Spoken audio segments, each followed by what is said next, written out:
What's up, everybody? It's the Alex Leak and Friends NBA podcast back for another week. I'm your host, Alex Leak, and this is the 2023 NBA Finals preview with our guy, Dime Dropper. Good to have you back on, Dime.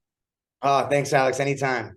Yeah, man, it's always awesome to have you on, and this is a great time to have you on, man. We got a hell of a finals coming up.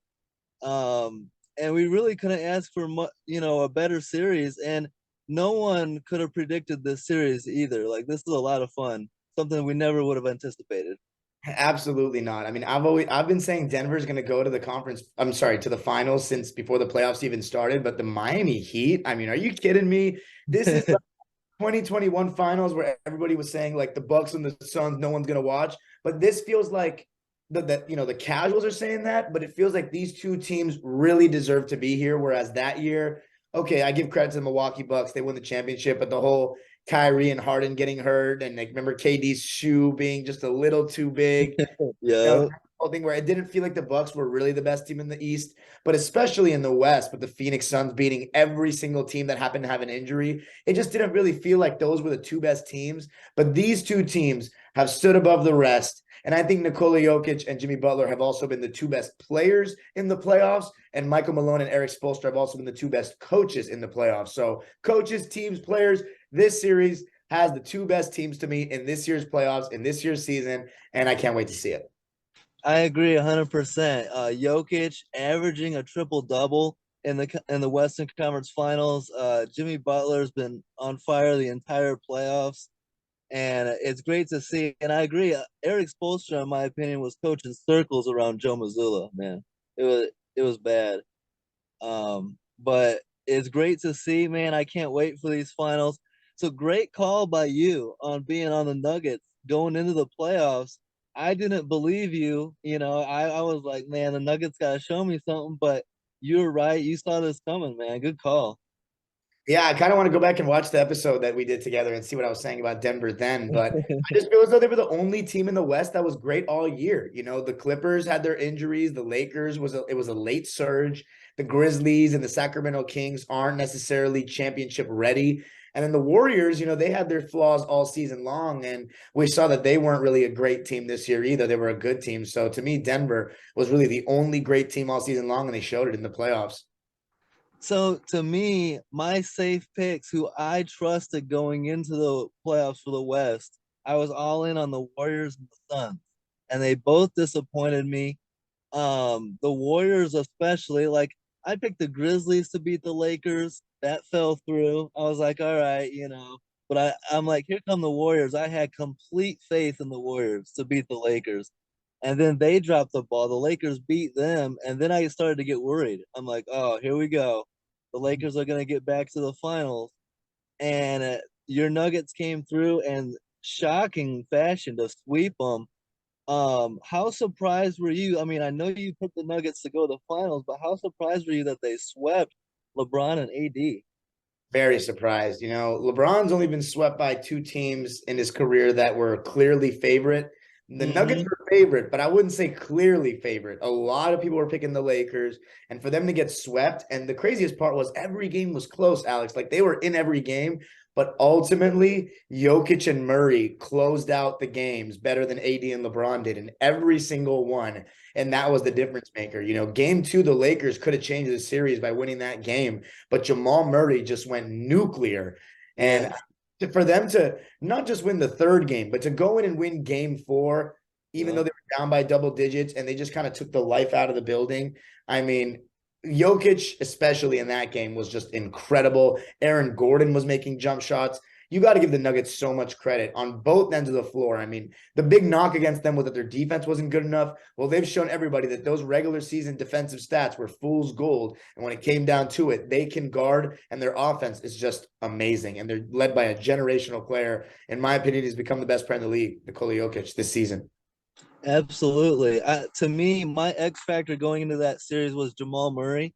Like, I knew Jokic was gonna do his thing. In my opinion, he's been unstoppable. But Jamal Murray, in my opinion, Jokic and Murray needed to outplay AD and LeBron, and they did. And Murray especially was amazing. Like, a lot of people were sleeping on him coming into this series. I knew from back in 2020, this dude's a baller, but he needs to ball out for them to win. And he was amazing. He really impressed me. Really stepped up and hit a big shots, ton of confidence. I loved it. Yeah, he's an incredible player. And you mentioned 2020, of course, beating my Clippers in the bubble, and he was just going crazy. I mean, he can hit shots from everywhere. And I think that part of what hurts his reputation is that in the regular season, he doesn't really put up these crazy stats. And he's never even been an all-star because of that. But Wow. I think it's safe to say that he's pretty much an all-star player. I mean, at bare minimum, he's an all-star player. Absolutely. And then how about the Eastern Conference? So first of all, we were both in agreement. I mean, did you pick the Bucks to win the East? Because I know I did. Or Going did you into the pick the playoffs, Celtics? I picked Boston. I picked Boston, Okay, yeah. but we both had the Bucks beating the Heat at the Yeah. very least. Um, how surprised were you? I know Giannis gets hurt game one, and but then I still, he was only going to miss a game or two, and so I expected the Bucks to still win that. They win game two without him, and then he comes back for games 4 and 5, and they blow both those games. How shocked were you that a favorite, a contender to win the East becomes the first team since 2012 to blow a 1-8 series? I was shocked because the Bucks especially have won a championship before, and Giannis has already gotten over that hump. So Yeah. usually, I mean, I expect that team to win, but Jimmy Butler just took his game to another planet. I mean, that game 4 where he dropped 50 or 56 was insane. The jumpers he was making and play after play that he was making on Drew Holiday, by the way, not some slouch on defense, one of the best defenders in the league. And I Yeah. think the most surprising thing about the Heat is not Jimmy Butler, because we've seen playoff Jimmy, but it's the supporting cast, the inconsistent supporting cast. The Miami Heat fan base has said has not been good enough all year. Part of why they're the 7th seed. But I think Tyler Hero getting injured was kind of a blessing in disguise. It's allowed other guys to step up. Gabe Vincent has been so good. Duncan Robinson has had a resurgence. But the main guy that's even Lowry's been good, but the main guy that's shocked me, Caleb Martin. Oh my Oh, God. Who in a million years saw this coming? I mean, this is way better than I thought he was. He's doing a little bit of everything. dude, he's been the craziest story. That supporting cast, absolutely, I agree.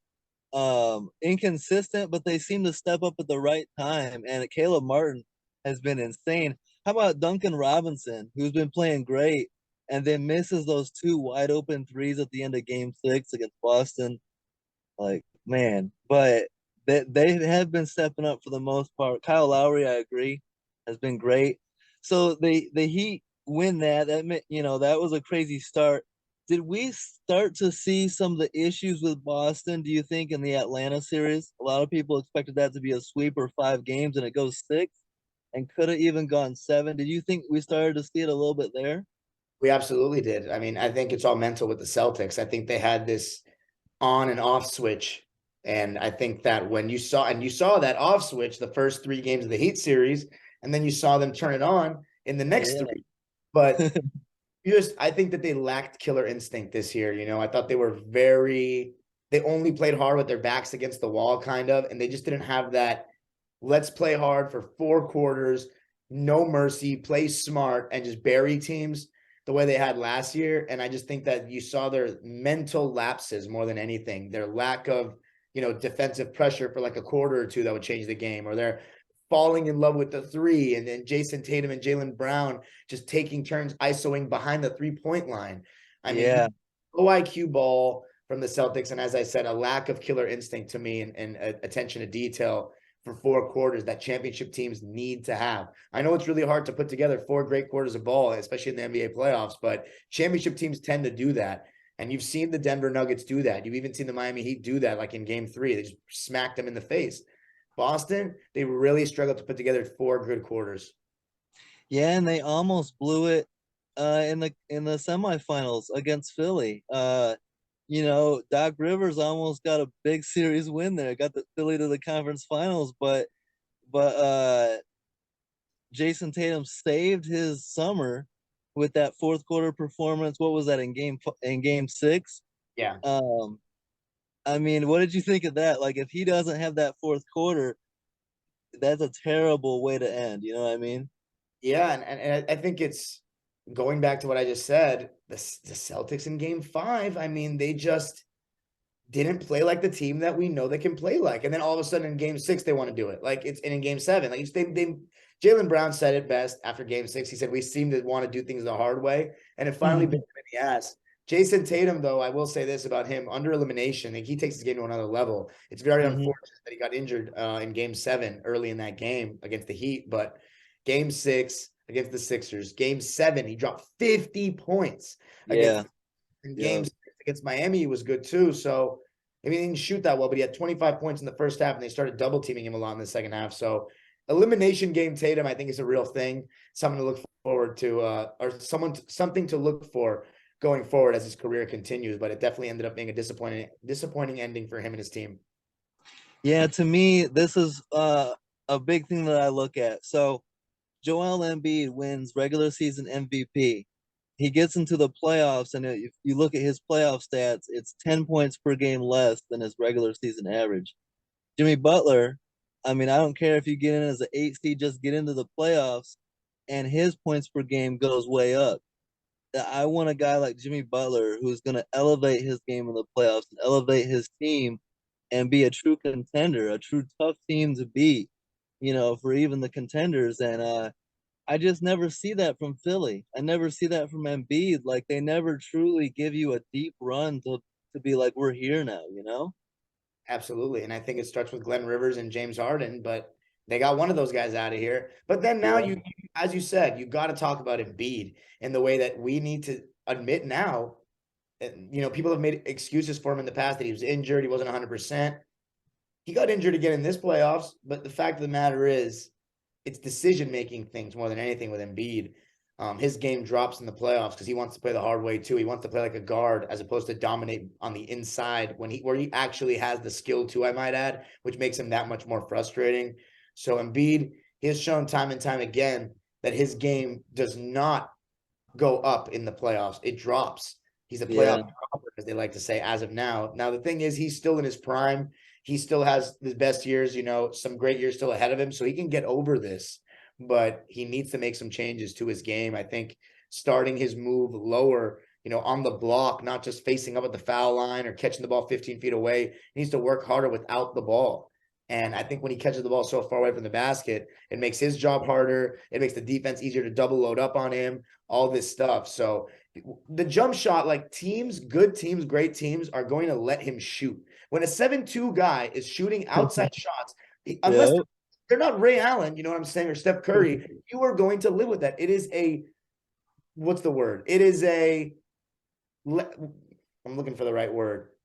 You It, yeah, you the prefer letdown. that. Yeah, you Yeah. can live with it. Like you are Yeah. going to live with it's a God, I'm forgetting it, the word. I'm blanking on that, but I think you guys know what I mean. It's a bailout. I'm sorry, it's a bailout for the defense. You're not making them work hard enough. Okay. I'm just gonna put a hand up and shoot. I don't gonna take any bumps or anything like that. I mean, the defense is gonna live with it all day. Yeah, with a guy like Embiid, his size and his skill, he can dominate inside. Just decide to live inside and dominate, and you can do it. And that's how you're going to win, in my opinion. And surround him with some better. You can tweak that roster a little bit and surround him with some better guys, get a better coach in there. Well, they already But got Nick Nurse. Nick Nurse, and that's a good hire. That's a good Yeah, hire it for is. them. Yeah. So then let's get to Heat Celtics. I mean, you had to be feeling the Celtics. I was even. I'm a big Jimmy Butler Heat fan, but considering they couldn't win it last year when they were the one seed with home court, I felt like the Celtics are gonna win this probably in six, seven at most. Um, but what the hell were you thinking when the Heat go up 3-0? They take the first two in Boston and then are up 3-0, possibly trying to sweep. I think it was just so disappointing for the Celtics, the lack of effort and intensity. They did not play with desperation until game 4. I think that was such a shame. And it goes back to what you said. You saw the signs in the Hawks series that this team kind of lacked that killer instinct, lacked that organization, and lacked that mental toughness we saw last season with a Udoka. So yeah, Yeah. I'm I think it showed all the flaws that we saw in the first round. We saw those come out in the conference finals in those first three games, and you put yourself in a 3-0 hole. You are pretty much done. This is a special occasion where it didn't. It seemed like it wasn't done, but it ended up being too big of a hole. Do you? I mean, that's got to be coaching, right? I mean, it makes sense, and I think that Spo was out coaching the hell out of Joe. I don't think Joe Mazzulla was really ready for this. Was a, you know, it didn't look that way to me.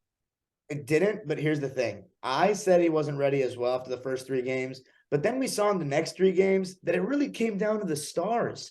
Like Joe Yeah. is one thing. Yeah, he's not as good of a coach as Spo. He got out coached, but you can still be out coached and still win because you have the better players. And the Celtics Hmm. have a better team, and they lost with the better team because in 4 of the games, the Heat's duo was better than the Celtics duo. And Jaylen Brown to have 8 turnovers in game Yeah. seven, I mean, and to play, let's be honest, Alex. The first 3 games he played like trash. This is an Hmm. all NBA player. Jason Tatum wasn't good enough, but Jaylen Brown was Yes. abysmal. Tatum Yep. at 30 I plus. agree. Yep. So it's I've about the been super stars. critical. I've been super critical of Jason Tatum, but Jaylen Brown was really bad in these finals. Especially in game seven when they needed him, right? Jason Tatum gets that sprained ankle early, and that's when you need your guys to step up and help your superstar out. And the Heat just seem to have the better team, team, emphasis on team. They seem to have the better team. At least they showed up. The Celtics had more talent, but the Heat showed up, when they needed to. How about game six, bro? I thought it was over, man. Jimmy Butler hits 3 clutch free throws. That should have been it. And then Derek White out of nowhere. Live, I didn't think it was good. I can't believe they got bailed out like that. Point two on the clock. Yeah, I mean, that's going to be a classic that we talk about for a long time. I mean, what a game that was. What a play by Derek White. And, I thought after the game, Alex, that it was going to be one of those great Celtics plays like Havlicek stole the ball or like Larry Bird steal where they got to the finals, but it Yeah. wasn't meant to be. I don't think that shot will have the same significance and feel now that the Celtics lost in game seven as they would have if they had won. If they had won, Derek White, especially if they'd won the championship, they might get a Derek White statue out there for that shot. But now it's just like, I mean, it just didn't end up being anything serious because they still lost game seven at home. Man, everything was set up perfectly for history to be made. They were even showing the Boston Red Sox highlights pregame there in the Garden. Uh, all the momentum was in the Celtics' favor. They appeared to be the better team. Is it literally impossible to pull this off? I mean, if it was ever going to happen, you'd think it would happen this time. I thought it was going to happen, Alex. I really did because I don't think teams lose game seven at home in Boston. I mean, the Boston Celtics very rarely lose a game seven at home. It's Yeah. so credit to Miami. They took the life out of the building from the first quarter and they did it on defense, only allowing 15 points in the first quarter. That's a team that's showing that they're there to make a statement on that night. And they absolutely did. But no, Alex, I really thought they were going to blow a 3-0 lead. I thought going back to game seven with all the momentum in Boston's favor that they were going to do it. And credit the Heat, man. Coach Spo said we're going to find a way to do it. Jimmy Butler said we're not panicking, and they did it. And I just think, their comments aged so well, and they look like badasses for it now. Hell yeah, I agree. Do you think this stat is a big reason why they lost 16 for 77 from three the final 2 games of the series, for the Boston Celtics? Absolutely. I think the Celtics for 5 years now have had the problem of shooting too many threes. And I think it Yeah. starts with their best two players. They've had 3 different coaches, and they have the same problem with their offense where they just take turns ISOing. And, I think part of it is this, with Kawhi Leonard and Paul George have a similar issue where you have 2 guys, right, that are these two-way wing players. Their best attribute is to score, but neither of them are like great playmakers. So, like, back in the day, Alex, you wouldn't have 2 small forwards on the same starting lineup. Like you had positional basketball. Now you Yep. have guard, wing, and big. So you can have these 2 wings on the roster. It doesn't matter who's shooting guard or small forward. They can do both, like Kawhi and Paul George. But the thing is, they're very similar. They kind of excel in the same areas. And it just kind of becomes taking turns ISOing a running pick and roll with those two. And okay, it's not a great system, but if you just score enough in isolation, it works. The problem is I don't think Tatum and Brown are smart enough with their ISOs. They want to start behind the 3-point line all the time and, drive and kick or whatever. And a lot of times they'll drive and kick for open threes, but sometimes those open threes are not falling. You need to sometimes catch the ball at the elbow, catch it in the mid range, catch it in the post. Like, this is where the in-between game becomes massive. You got to have that mid-range. You got to not just have it, but go to it. Have it as a go-to thing. Post up. Jason Tatum, he constantly flex. Oh, I love Kobe so much. He's my idol. Are you watching his film? Because it doesn't do anything that he does. Because Kobe, the haters are saying Kobe took so many bad shots. No, Kobe took bad shots. Well, part of it's because the spacing was different. You give him this much space and all these shooters, you think he's taking shots double team in the corner? No, he's going to have way more room to just go one-on-one and catch it in his areas. And if you look at the way Kobe Bryant, where he caught the ball and the 24 days, mid-range, mid-post, elbow, he's already catching the ball in an area where he takes one or two dribbles, he's causing havoc to your defense. Jason Tatum is taller than Kobe. He makes the game so hard on himself. So until Jaylen Brown and Jason Tatum figure that out, they're going to continue to take these tough shots. They're going to continue to just only get threes and layups, and they're going to get knocked out of the playoffs every year. Agree, and I think the style of play allows for like lazy basketball at times and bad shots. When you're not aggressive in ISO, you just end up settling for threes and contested half the time. And what did Kobe and MJ do? They did the work before they got the ball. They were, so they're in good position in the post. They catch it and go to work. Absolutely. So yeah, I know. The Celtics need to kind of grow up. The two stars, in my opinion, and I think they could get some better coaching. I don't know. I don't think they're gonna fire him, so I think he's gonna come back for another year. Do you think they keep the same core and try to run it back, or what do you think? I think they will, unless Jaylen Brown is unhappy and asks for a trade. I don't think that's going to happen, though. And I think they'd be foolish to do anything different. I mean, getting to the conference finals 2 years in a row and getting to a game 7 2 years in a row is pretty difficult to do. It's not like every team can just do this. Them and Miami are the only two teams that have done it these last 2 years. So, and in Boston's case, they've made it to 3 out of the last 4 conference finals. I mean, that's not easy to do. They're right on the cusp. They just gotta have to keep pushing. Their players are young. Tatum is 25. Jaylen Brown he just turned 25, I might add. Jaylen Brown is 26. Well, imagine when they're 27 and 28, 2 more years of experience. I mean, come on, they're right there. You would be foolish to break it up. Exactly, I agree. You gotta keep running at it. Sometimes it takes players a while to win. So yeah. So I mean, all in all, we got a hell of a finals. Nuggets Heat. Incredible story in Miami, but an incredible story for Denver. First time in franchise history, they're in the finals. Great opportunity. It's gonna be who can get it done, Jokic or Butler, and the two great teams that play great team basketball. Two great coaches. That all being said, a lot of people are disrespecting my Heat. Do you think the Nuggets run away with this? A lot of people are saying sweep in 5 games. What do you think? No, I think it's going to go 6 games. I think the Nuggets will win in 6 games, though. I think they have too much size for Miami, and I think their offense is just lethal. And that, unlike Milwaukee, New York, and Boston, this team, as you said, they move the ball and they play great team basketball. It's so hard to guard the Denver Nuggets. Knicks play the most stagnant offense. Boston stagnant. Milwaukee's offense is ugly too. This team is going to be a whole different can of worms for Miami to guard. You can try that zone. They were trying so much zone against Boston. It was working. You can try that zone. Jokic in the middle of the floor, he can actually shoot a mid-range. He will carve you apart. That's why I think Jokic is the best offensive player, just the best player right now to be in the league, but it's mainly because of his offense. It's just insane. So I don't think it's a pushover. I don't think Miami's a pushover. I think it's going to be a good series, but I got the Denver Nuggets in 6 games. Yeah, I can understand why you're saying that. It appears that way. The Nuggets are playing great basketball. Red hot coming in here. I can't look. No one picked the Heat over the Bucks. No one picked the Heat over the Celtics. I gotta ride with my boy Jimmy Butler. I want it for him. I'm picking with my heart more than my head here. Like I want it for Jimmy. a Finals MVP, a championship, put the team on his back would be such a special, thing for him, considering where he came from and how many teams didn't believe in him, and it'd be great for Miami. And they got a just as good a chance this year, as ever. So why not? Absolutely. And you know what? I would be so happy for Jimmy Butler if he won. I think it would be up there with some of the greatest, if not maybe the greatest title run in history. Yeah, especially if you beat this Nuggets team, who is a very good team. I agree. Um, who are okay?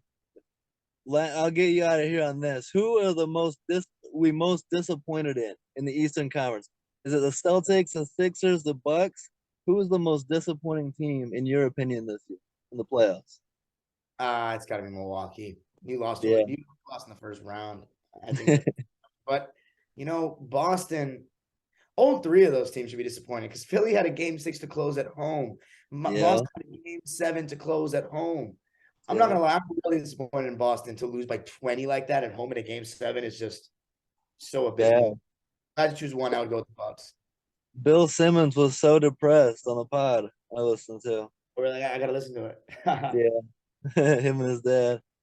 Because Celtics fans are not used to that, man. They're used to a home game 7. It's a party, not go home sad.